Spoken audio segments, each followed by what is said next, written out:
ইমরান খান পাকিস্তানিদের কাছে এক শক্তি, এক আবেগের নাম।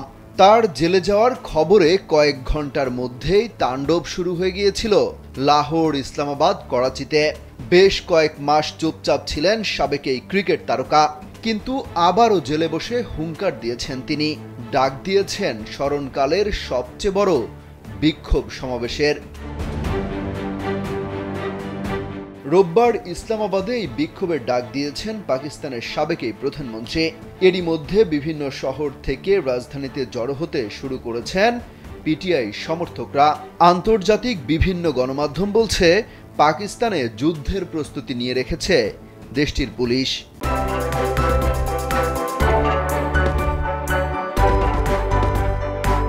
এরই মধ্যে পাকিস্তান জুড়ে ইন্টারনেট সেবা বন্ধ করে দেয়া হতে পারে বলে শঙ্কা বাড়ছে। পাক স্বরাষ্ট্র মন্ত্রণালয় জানিয়েছে, কোনো বিক্ষোভ সমাবেশ হতে দেওয়া হবে না। এরই মধ্যে জারি করা হয়েছে 144 ধারা।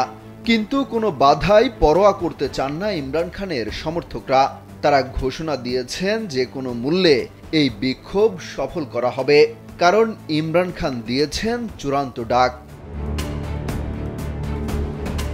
এই বিক্ষোভে পিটিআই থেকে কে নেতৃত্ব দেবে সেই প্রশ্ন উঠেছে, কারণ দলটির শীর্ষ নেতাদের প্রায় সবাইকে কারাগারে বন্দী করে রাখা হয়েছে।